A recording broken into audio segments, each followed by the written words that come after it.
In 1998, a new corporation was founded. Its mission would be to organize all the world's information and make it universally accessible and useful. It estimates it will take 300 years before it reaches that goal.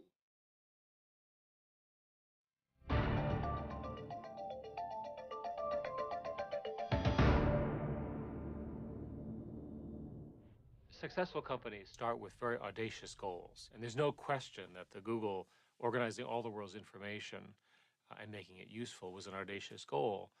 And we started with the web, but we see our mission as much more than just the web. We see it as really all of the way we communicate, the way we think, because there's so much of it. Google may have started out as a simple search engine, but today with applications like Android, Chrome, Wave, Picasa, Google Apps, YouTube, and Google Ocean, and now even its own smartphone, it's become an internet powerhouse. This technological tsunami pours forth almost daily from its development teams located around the world. In the process, Google has become a global vacuum cleaner of digital data. It handles an estimated 20 petabytes of data every day. That's the equivalent of 130 billion photographs or 5 billion songs on an iPod. It also deals with more than 1 billion searches per day, and those searches leave a digital footprint of every person visiting the site. Well, one of the interesting things about Google searches is it really is a database of intentions. It is an incredible collection of what you are thinking any given moment based upon what you're searching for, based upon what you're writing in emails. And any institution who has access to that can have power over you or potentially adversely affect you.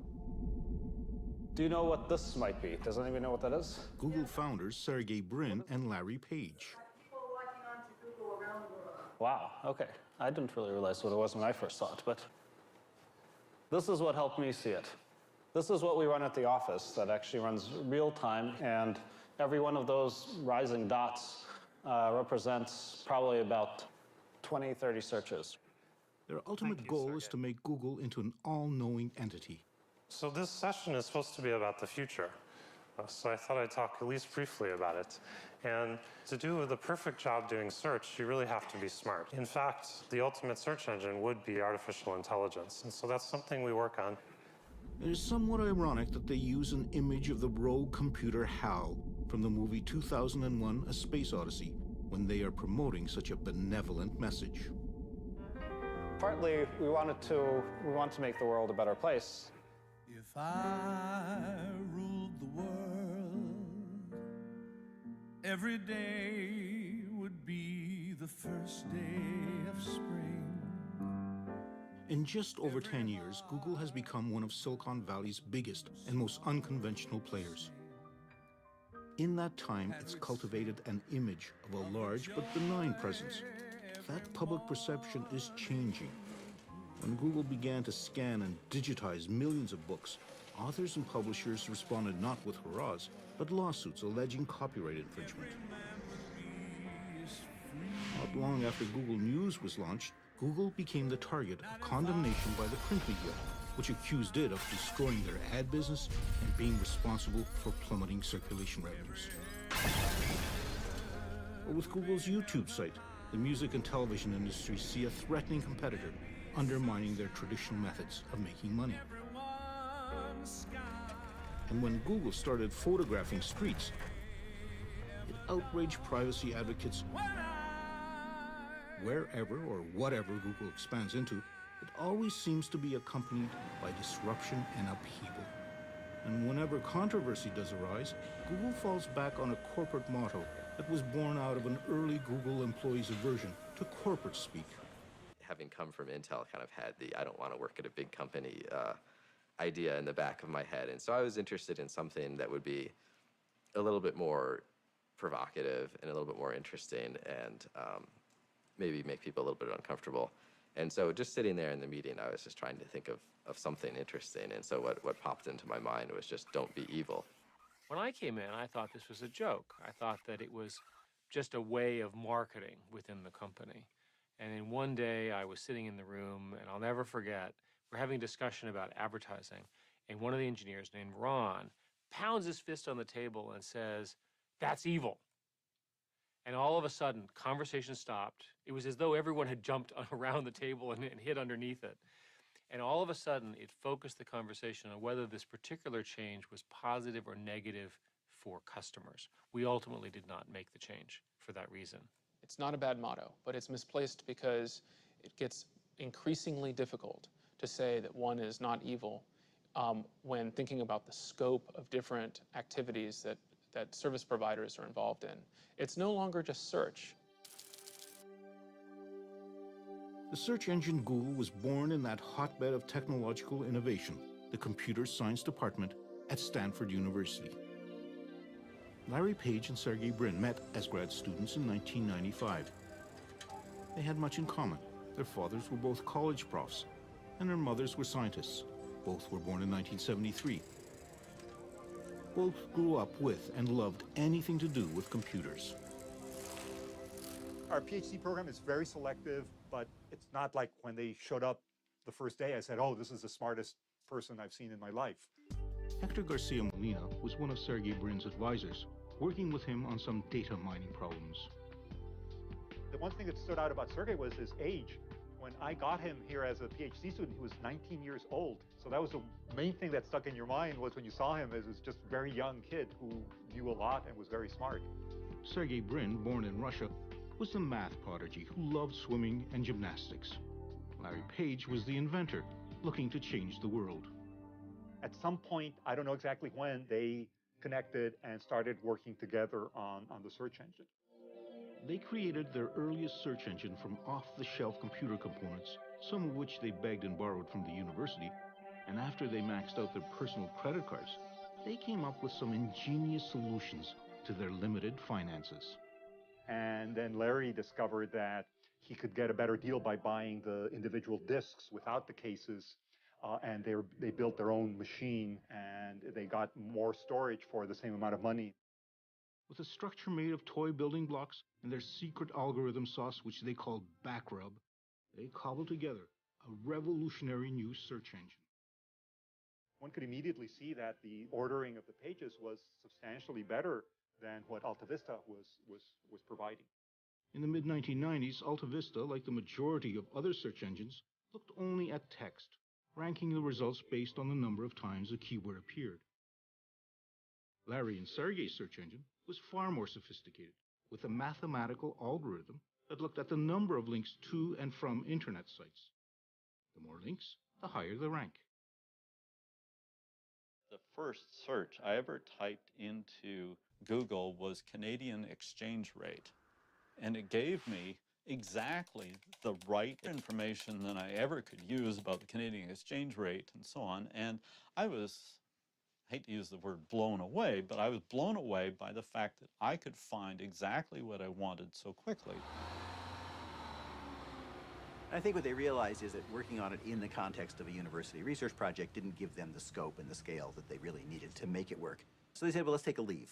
Let's go off, do a company, get it working, and then we can come back and finish up the research. Larry and Sergey were preparing to leave Stanford to start up their search engine company, which by this time they registered as Google, a misspelling of a mathematical term for one with 100 zeros after it.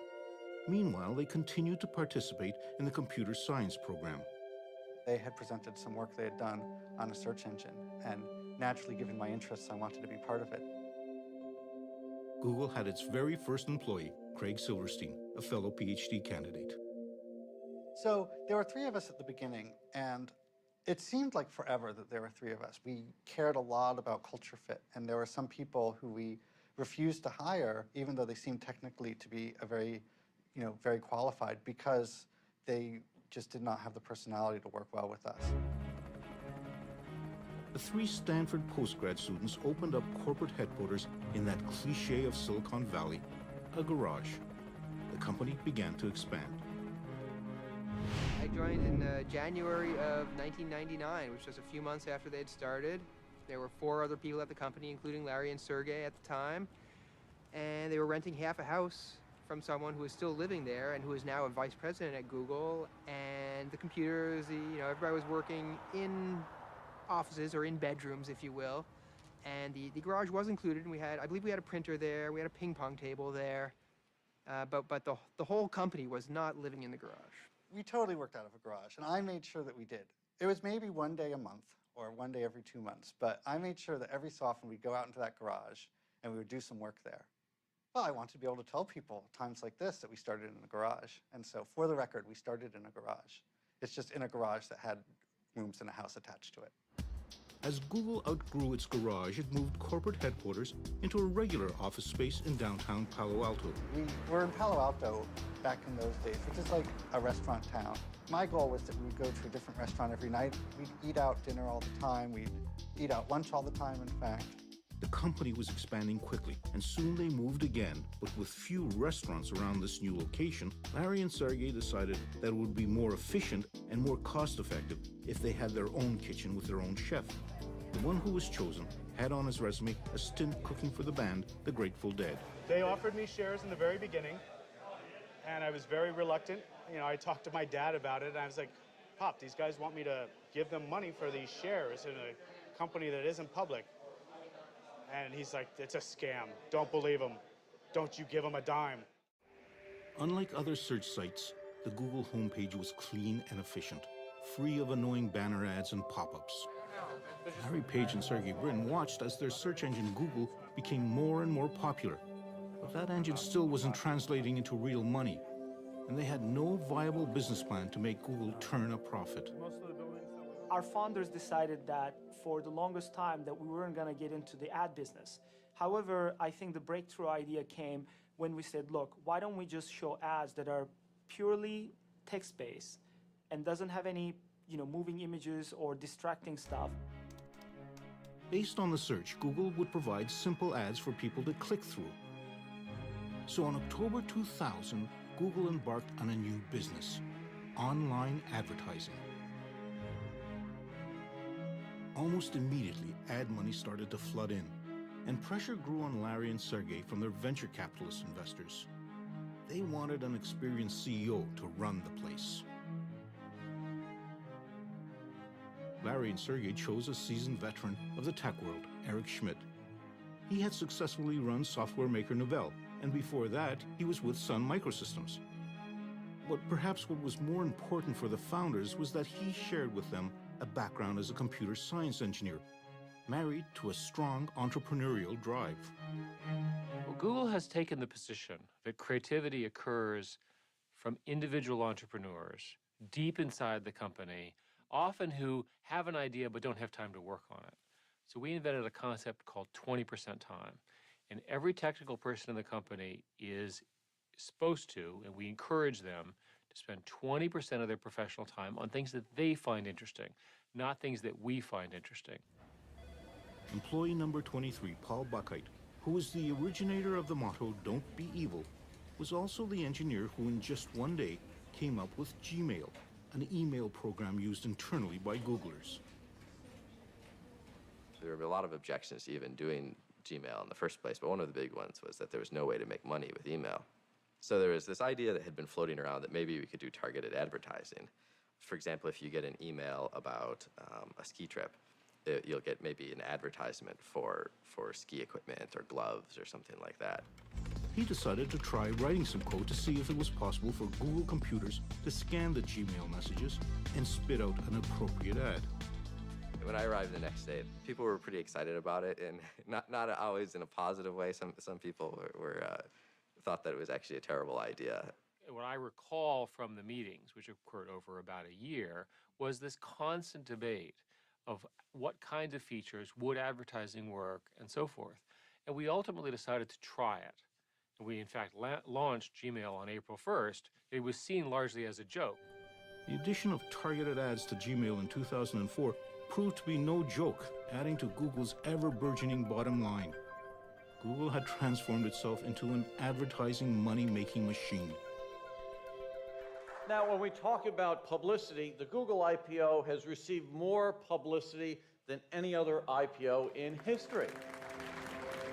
When Google was preparing for its initial public offering of stock, it had to disclose a closely guarded secret, that it had staggeringly large revenues and profits. It took most investment observers by surprise and made Google a very attractive stock to own. And so August 19th, 2004, the first day of trading of Google shares, saw the creation of hundreds of freshly minted millionaires. Those early investors and first Google employees had struck the motherlode. For people who get into a company because of the money, an IPO is a big deal. Any exit strategy, you're bought by someone else, you have a public offering, whatever, it's a big deal. And it causes you to rethink your life because your dream has been achieved. I'm doing okay. I'm comfortable. Most people would consider me wealthy. I consider myself wealthy. Larry and Sergey were now way beyond wealthy. It took just 6 years for them to become billionaires. Their company, Google, had become one of the world's top search engines. It's even made it into dictionaries as a verb. Google as a technological tool has become part of pop culture. And young people's perception of Google as a cross between a college dorm and geek heaven means that Google receives more than 1 million job applications a year. You come to Google, and first time I'm really feeling like everyone knows what they're doing and they know it better than me. So just what does it take to be one of the chosen few selected to be a Googler?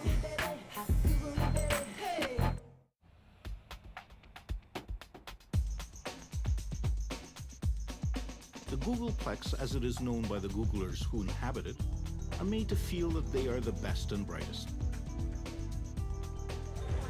Deserving of the complimentary meals, the subsidized message service, the free laundry, as well as the barbershop on wheels. I feel one of the greatest thing about Larry and Sergey, they were really, really smart people and they were brilliant, but I think one of the best things that they've done is they also made sure that they surrounded themselves with the best and most brilliant people that they could find. Google receives more than 1 million job applications a year. However, to join the ranks of some 20,000 worldwide Googlers requires passage through a grueling series of tests and interviews. Rajin Seth, another Stanford computer science graduate, had worked at a number of high-tech companies before approaching Google. I probably went through somewhere between 10 to 15 interviews at the time. And then finally, my last interview was with Larry. And so, literally I just came in one day and actually got to sit down in Larry Page's office and interview with him. And he asked me a bunch of tough questions, and I didn't quite know how I did, but apparently he liked me enough to the point where they decided to give me an offer. Among the most highly prized employees at Google, just after computer science engineers, are new hires called APMs, or Associate Product Managers. A large part of why Google hired associates like my position, associate product managers, out of school at that point, was to be able to culture these future product managers like myself in the way Google wanted them to behave. Mostly young, recent graduates with incredibly high test scores, they are given enormous amounts of responsibility and authority early in their career. And we're not prioritizing that very hard right now because we don't think it's going to be able to replace the personal start page from day one. Among the most recent crop of APMs is a Canadian, Jeff Harris. The job that I'm actually doing, which is an associate product manager, is kind of designed for people that have a technical background but aren't necessarily interested in coding day to day. So what my job ends up being is communicating with the engineers who do code all the time and kind of just making sure that all the engineers are working together towards the same goal. So I'm just turned 22. I think the biggest surprise at working at Google is probably how open it is about everything that we're doing. So I can just look it up on our internal site and see details on every single project that's out there, which is great from an organizational perspective. Although Google might be highly transparent internally, it, like so many of the other big Silicon Valley high-tech companies, is extremely sensitive about what outsiders are allowed to report on, whether that be code on monitor screens or the doodles on the whiteboards, which are seemingly everywhere. We believe in having whiteboards all over the place, and the reason for that is to really spur creativity, so that you can draw things and communicate ideas and work with other people on that idea. secure data connector here, right? Is our ability to publish programmatically going to be released at the same time, or is that? Yeah. And so a lot of times people will pull out their phone and take a picture of the whiteboard and send that around as an email. You know, those end up being part of the notes for the meeting. Besides having whiteboards and food stands everywhere, the other striking feature about Google Offices is the absence of paper. We operate very much in a paperless manner. You know, one of the things that we've done here at Google is that users have laptops that they carry with them to the meetings that they're in. A lot of the note-taking is done electronically so that it can be instantly shared with people. An insatiable appetite for the new and innovative, spanning a wide spectrum of technologies, means Google is constantly on the prowl. But not everything, of course, is invented at Google. We also have teams looking for great technology in small companies that we can pick up, that we can buy, where they would benefit from the structure of Google. With plenty of cash and stock at its disposal, Google is able to scoop up companies it's interested in. That's how YouTube became a Google product, as did Google Earth and Picasa, as well as a web-based word processing program called Writely. Writely was a word processor in the browser. You just go to it as a normal website and it just works. Google noticed it because we were, getting a little bit of press. Google bought Writely and hired its founders to help develop it further. My experience has been a little bit like I was a kid folding up little paper boats in a stream somewhere, and it was really fun. And, Daddy Warbucks wandered by and said, "Kid, this is great. Here's a pile of quarter-inch thick plate steel and an army of arc welders. Go build me a battalion of battleships." Writely has morphed into Google Docs, a word processor that moves the application and its data from the personal desktop computer to Google's servers.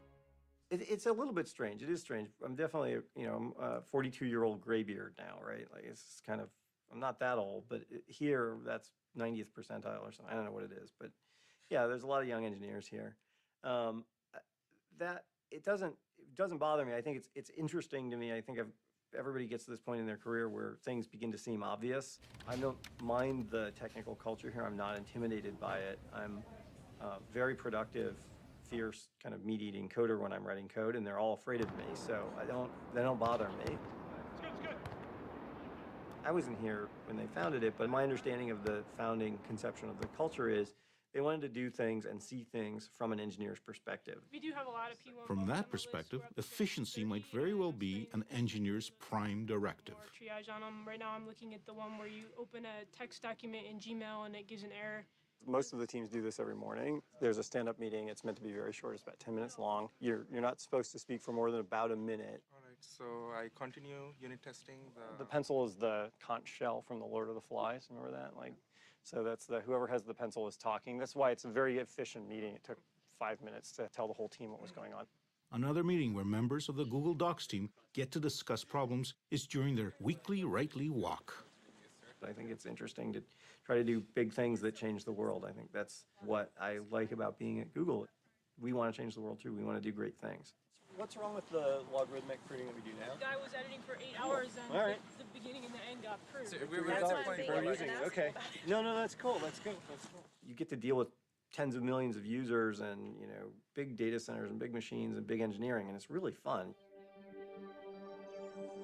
For computer geeks, the fun really began in 1977 in a Silicon Valley garage when two college dropouts started a company called Apple and launched a revolution. The personal computer revolution. The power of the desktop computer unleashed across millions of homes and offices around the world changed everything. But now, after more than a quarter of a century of insinuating itself into our lives, the PC has lost pretty well all of its original gee-whiz luster. Google has set its sights on creating another revolution by eliminating the need for desktop computers. It wants to put as much of that data as possible onto its own servers. One of the things I think that's underappreciated is from the very earliest days, including at Stanford, they were great at minimizing the cost for putting together computer systems, and they've carried on that ability to deliver a huge amount of computing power at a relatively low cost. From its beginnings, Google had made it a priority to manufacture as cheaply as possible all its servers and storage facilities to handle its fast search and logging of the internet. And as the internet has grown, so has the need for increased computing capacity. Well, Google builds large data centers. We use personal computer components, and then we build a lot of specialized systems now to deal with the kind of scale that is required. Scale is at the heart of Google. Not only does Google have access to almost limitless computer power, but perhaps of greater value, it has accumulated a massive collection of data. Data that can be used for testing at a scale unseen by most new computer engineers. My office mate and I were just banting around some ideas, and we're talking about something that later turned into something close to Google Bookmarks. And, you know, we did a little bit of math and said, that'll be about, I don't know, 4 petabytes of data. That doesn't seem so bad. And that sentence, 4 petabytes of data, that doesn't seem so bad, is something that before I had been at Google for a month, I would have been shocked to hear those words coming out of my mouth. That shocking 4 petabytes is the equivalent of 4 million gigabytes, numbers so staggeringly large that it is nearly impossible for mere mortals to fathom. As memory increases in capacity and decreases in price, Google is moving into something called cloud computing. The whole idea behind cloud computing is to go ahead and get everything on their server where the professionals are managing it. The problem today is you've got all your stuff on your computer, you drop it, you break it, you delete it, it's a disaster. Why don't you put everything that's important somewhere else, keep it secure, keep it under your control, it's available to you on every demand, on every device, and everywhere you are. The move to the cloud is ushering in a revolution in how we communicate, how we work, how we play, in fact, how we live. People wonder, what's going to happen to information that is mine personally? It's my bank records, my health records, whatever it is, but I don't control it. It's sitting out there somewhere, I have to just trust whoever has it to not do things with it I wouldn't want. Is this move into the clouds opening a backdoor for governments and corporations to secretly access data about us?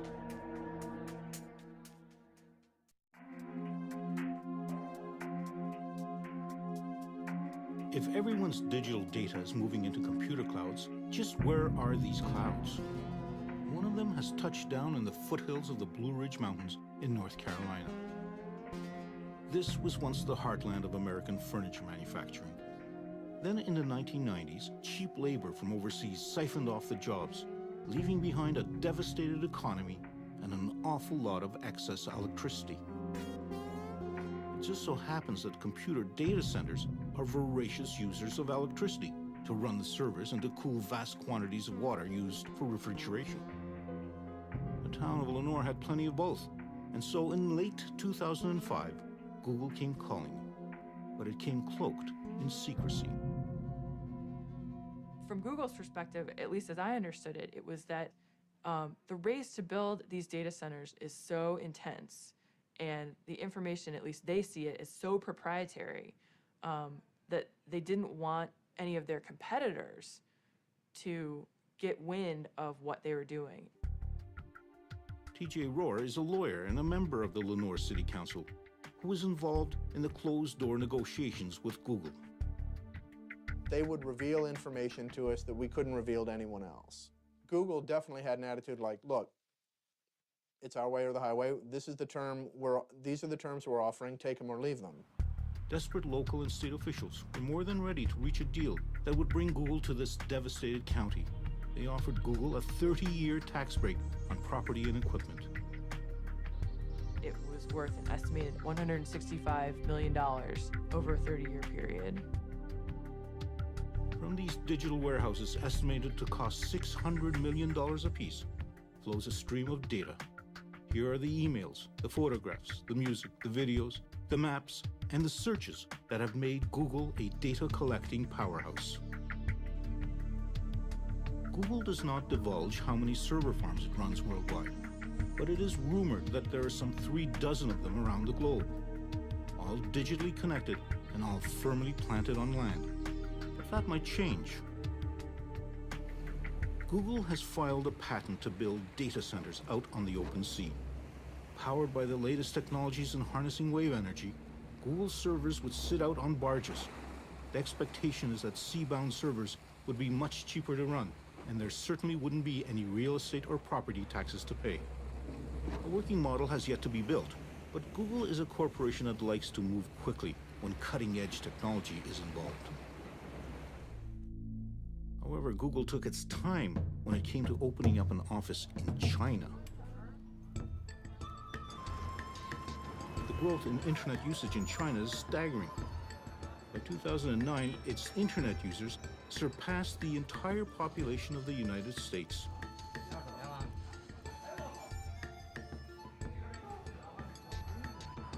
It is an exploding market made more complex by a censorious government.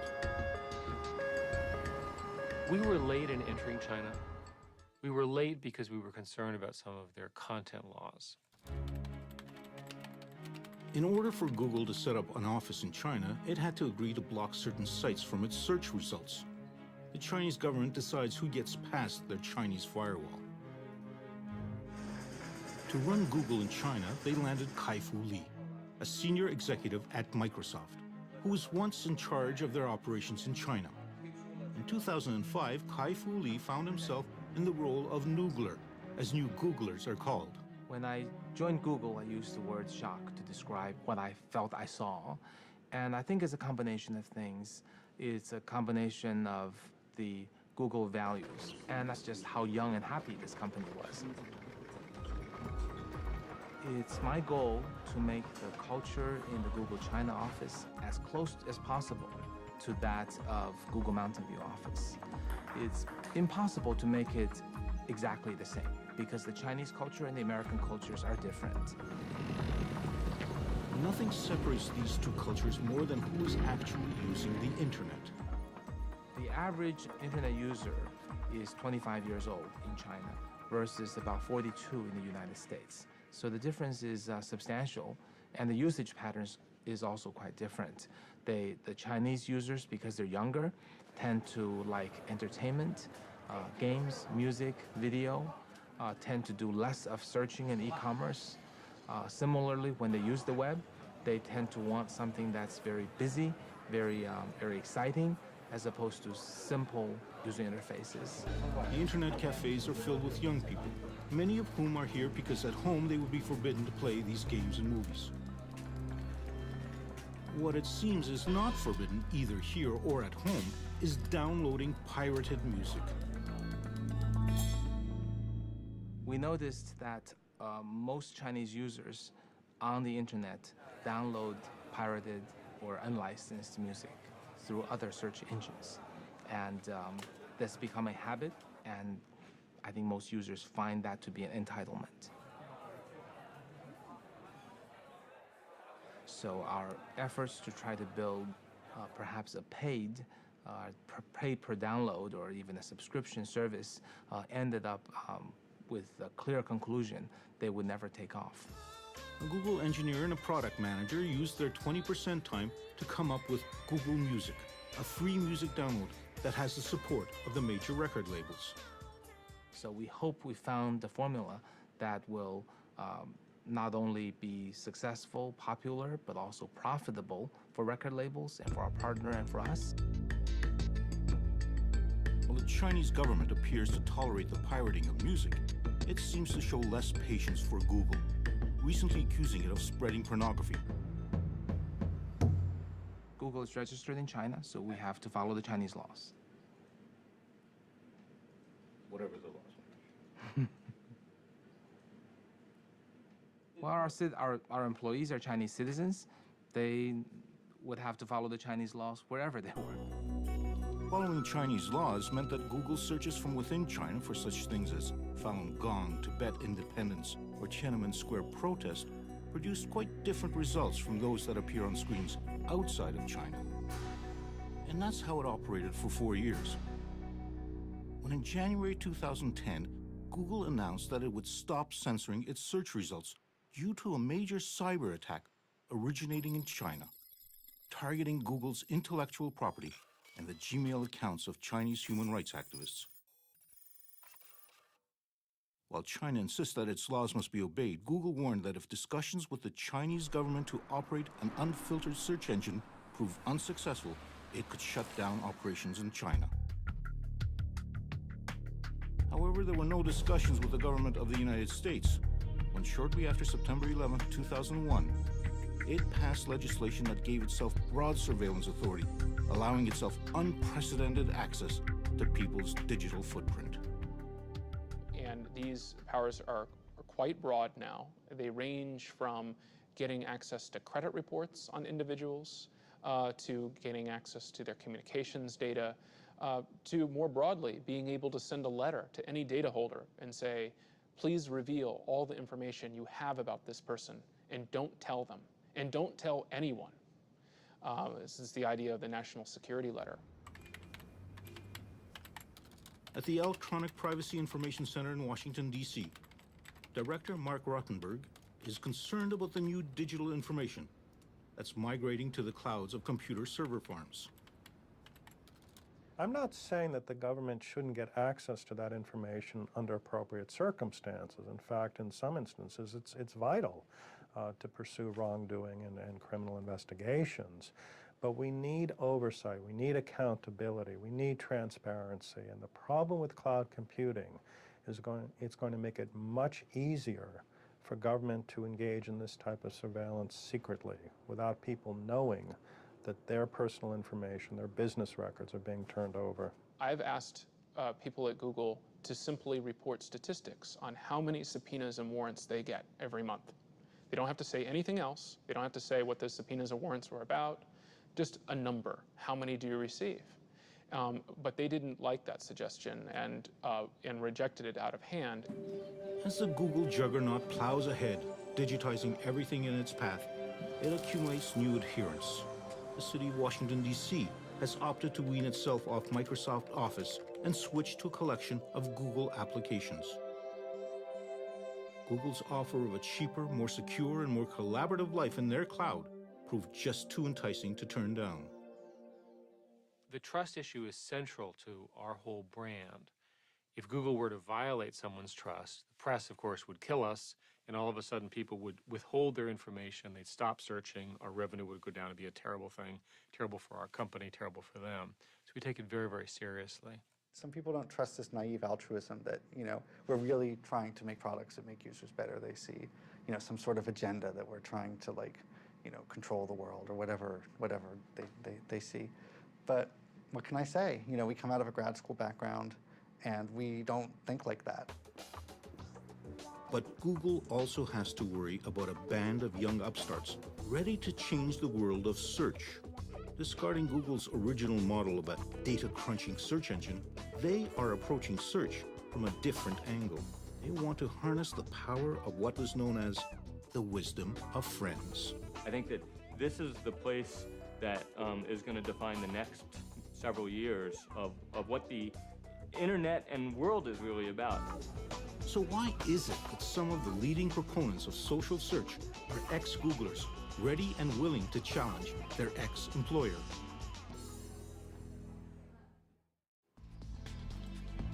With almost 20,000 employees worldwide, Google is beginning to see some of its early hires leaving for what they see as the next big thing. In a down-market district of San Francisco, an internet startup has an abundance of Google corporate DNA. Several of its founders are ex-Googlers. But their company, Aardvark, wants to go beyond Google and transform search itself. We like to call it social search. It's the notion of you're really searching for the right person in the moment. And it's not that you want to know their bio, it's that you really want to interact with them because they know something that will help you in your moment. Sometimes it's not really written down on a web page, but someone out there really does know the answer. And we all have social networks. Aardvark is basically a utility that lets you tap into that. Just down the highway, in a nondescript industrial mall in Silicon Valley, there is another social network startup with its own list of very impressive ex-Googlers, including Paul Buchheit, who so famously, or perhaps infamously, coined Google's motto, "Don't be evil." Their tiny company called FriendFeed is developing a new social network service that shares and keeps track of what friends are listening to, reading, and posting on the web. None of us really knows what's going to happen next. But in many ways, I find that that's actually part of the fun of a startup. At a big company, I can pretty easily predict what's going to happen next year. At a startup, you have no idea what's going to happen next. Next year could be a huge success or it could be a huge failure. Google had been eyeing FriendFeed for possible acquisition. But before FriendFeed could even reach its second year in business, it was gobbled up by social network phenomenon Facebook for a reported $50 million. Facebook, founded by a Harvard dropout in 2004, has undergone an explosive growth and represents a real challenge to Google, at the same time attracting a surprising number of ex-Googlers. I think leaving Google is, and choosing to come to Facebook just demonstrates how compelled and convinced I am about the importance of Facebook's mission. Facebook, along with Twitter, are currently the hottest social networks around, and they have realized that their kind of friend-based recommendations is a form of search far removed from Google's cold, calculating algorithms. For most people, outside of engineering, the world is about relationships. It's about connecting with other people. And to that extent, Facebook really is that next step in the evolution of what really matters from a technology perspective. Google had in fact entered the social network market with something called Orkut.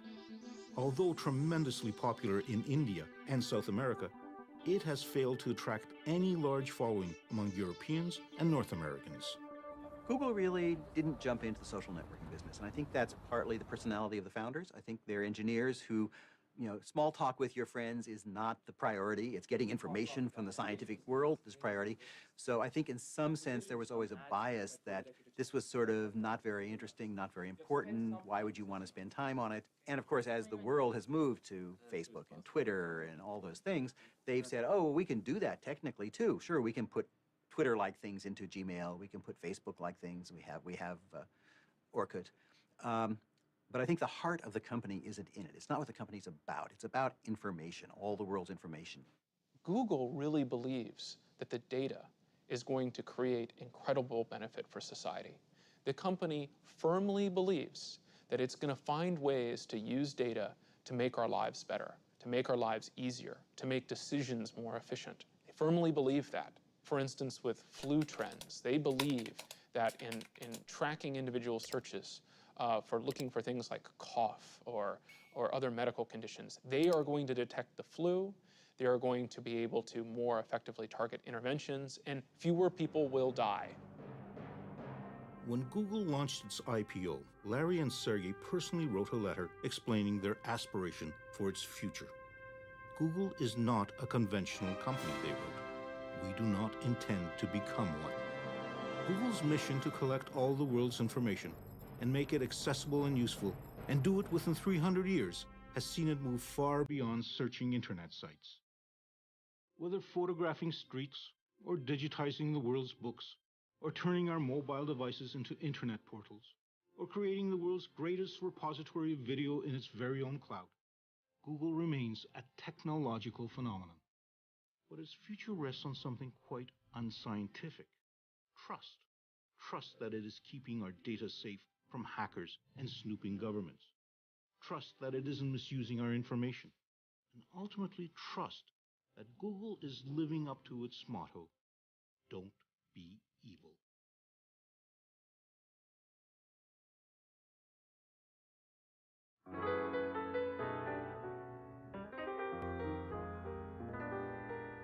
If I ruled the world, there'd be happiness that